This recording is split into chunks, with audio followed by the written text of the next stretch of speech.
ಹೆಬ್ಬಳಲು Shri Chakramata YouTube channel ವೀಕ್ಷಕರಿಗೆ ನನ್ನ ಹೃತ್ಪೂರ್ವಕ ನಮಸ್ಕಾರಗಳು.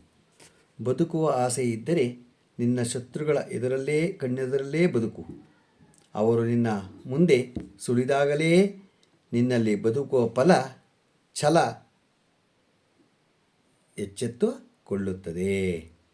ಗೊತ್ತಾಯ್ತಾ? ಶತ್ರುಗಳ ಎದುರಲ್ಲೇ ನೀನು ಬದುಕೋದಾದರೆ ಅವಾಗ ನಿನಗೆ ಬದುಕಬೇಕು, ನಾನು ಸಾಧನೆ ಮಾಡಬೇಕು ಅನ್ನೋದನ್ನು ತೋಚತ್ತೆ. ಇವತ್ತು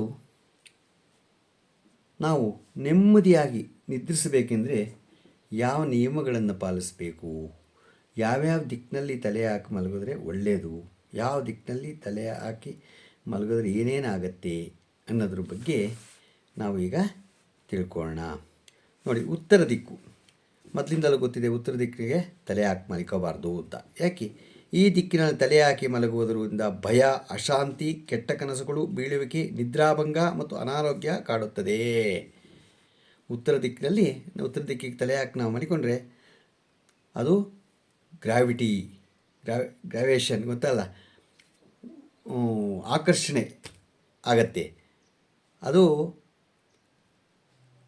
ಭಯ, ಅಶಾಂತಿ, ಕೆಟ್ಟ ಕನಸುಗಳು, ಬೀಳುವಿಕೆ, ನಿದ್ರಾಭಂಗ ಮತ್ತು ಅನಾರೋಗ್ಯ ಕಾಡುತ್ತದೆ. ಅದರಿಂದ ಉತ್ತರ ದಿಕ್ಕಿಗೆ ತಲೆ ಹಾಕಿ ಮಲಿಕೋಬೇಡಿ.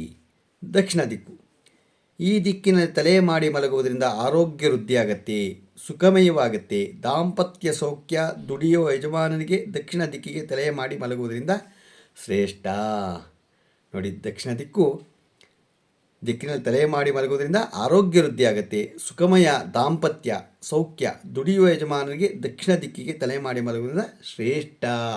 ಅದರಿಂದ ದಕ್ಷಿಣ ದಿಕ್ಕಿನಲ್ಲಿ ಮಲಿಕೊಳ್ಳಿ. ಪೂರ್ವ ದಿಕ್ಕಿನ ಕಡೆ ತಲೆ ಹಾಕಿ ಮಲಗುವುದರಿಂದ ಆರೋಗ್ಯದಲ್ಲಿ ವೃದ್ಧಿ, ಜ್ಞಾನ ವೃದ್ಧಿ, ಧಾರ್ಮಿಕ ಆಸಕ್ತಿ. ವಿದ್ಯಾಭ್ಯಾಸ ಮಾಡುವ ಮಕ್ಕಳಿಗೆ ಪೂರ್ವ ದಿಕ್ಕಿನಲ್ಲಿ ತಲೆ ಹಾಕಿ ಮಲಗುವುದು ಶ್ರೇಷ್ಠ. ಓದ ಮಕ್ಕಳಿಗೆ ಪೂರ್ವದಲ್ಲಿ ಮಲಗೋದು ಶ್ರೇಷ್ಠ. ಪಶ್ಚಿಮ ದಿಕ್ಕಿನಲ್ಲಿ ತಲೆ ಹಾಕಿ ಮಲಗುವುದರಿಂದ ಕೆಟ್ಟ ಕನಸುಗಳು, ನಿದ್ರಾಭಂಗ, ಮನೆಯಲ್ಲಿ ಕಲಹ ಮತ್ತು ಅನಾರೋಗ್ಯ ಕಾಡುತ್ತದೆ. ಅದರಿಂದ ನಾವು ಪಶ್ಚಿಮ ದಿಕ್ಕಿಗೆ ತಲೆ ಹಾಕಿ ಮಲಿಕೋಬಾರ್ದು.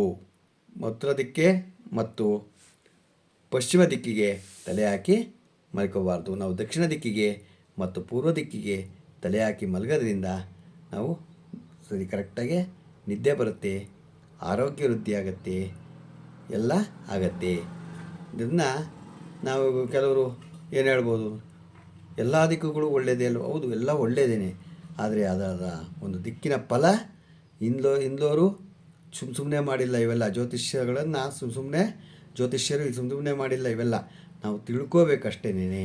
ಇವತ್ತು ನಾವು ದಿನ ಪಂಚಾಂಗವನ್ನು ತಿಳ್ಕೊಳ್ಳೋಣ. ದಿನಾಂಕ 6/3/2025 ಗುರುವಾರ, ಶ್ರೀ ಕ್ರೋಧಿನಾಮ ಸಂವತ್ಸರ, ಉತ್ತರಾಯಣ, ಶಿಶಿರ ಋತು, ಫಾಲ್ಗುಣ ಮಾಸ, ಶುಕ್ಲ ಪಕ್ಷ, ತಿಥಿ ಸಪ್ತಮಿ, ಹಗಲು 3:25, ನಕ್ಷತ್ರ ರೋಹಿಣಿ, ರಾತ್ರಿ 4:20, ಮಳೆ ಪೂರ್ವಭಾದ್ರ 1ನೇ ಪಾದ, ರಾಹುಕಾಲ 2 ಗಂಟೆ 5 ನಿಮಿಷದಿಂದ 3 ಗಂಟೆ 35 ನಿಮಿಷ ತನಕಲೂ ಇದೆ.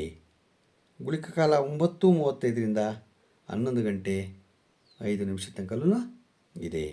ಯಮಗಂಟೆ ಕಾಲ 6:36ರಿಂದ 8 ಗಂಟೆ 5 ನಿಮಿಷ ತನಕಲೂ ಇದೆ. ಇವತ್ತು ಯಾರು ಹುಟ್ಟುಹಬ್ಬ ಆಚರಿಸ್ಕೊತಿದ್ರು, ಮದುವೆಯಾದ ದಂಪತಿಗಳು ವಾರ್ಷಿಕೋತ್ಸವ ಆಚರಿಸ್ಕೊತಿರೋರಿಗೆ ನಮ್ಮ ಹೆಬ್ಬಳಲು ಶ್ರೀ ಚಕ್ರಮಾತಾ ಯೂಟ್ಯೂಬ್ ಚಾನಲ್ ಕಡೆಯಿಂದ ಶುಭ ಕಾಮನೆಗಳನ್ನು ತಿಳಿಸ್ತೀವಿ. ದೇವರು ಅವರಿಗೆ ಆಯಸ್ಸು, ಆರೋಗ್ಯ, ಐಶ್ವರ್ಯ ಎಲ್ಲ ಕೊಟ್ಟು ಕಾಪಾಡಲಿ ಅಂತ ನಾನು ಕೇಳ್ಕೊತೀನಿ. ನಮ್ಮ ಹೆಬ್ಬಳಲು ಶ್ರೀ ಚಕ್ರಮಾತಾ ಯೂಟ್ಯೂಬ್ ಚಾನಲ್ ಯಾರು ಸಬ್ಸ್ಕ್ರೈಬ್ ಆಗಿಲ್ಲ, ದಯಮಾಡಿ ಸಬ್ಸ್ಕ್ರೈಬ್ ಆಗಿ, ಲೈಕ್ ಕೊಡಿ. ಇದು ನಿಮ್ಮದೇ ಚಾನಲ್ ಆಗಿರೋದ್ರಿಂದ ನಮ್ಮ ಲಿಂಕನ್ನು ಬೇರೆ ಗ್ರೂಪ್ಗಳಿಗೆ ಫಾರ್ವರ್ಡ್ ಮಾಡಿ. ನಮಸ್ಕಾರಗಳು.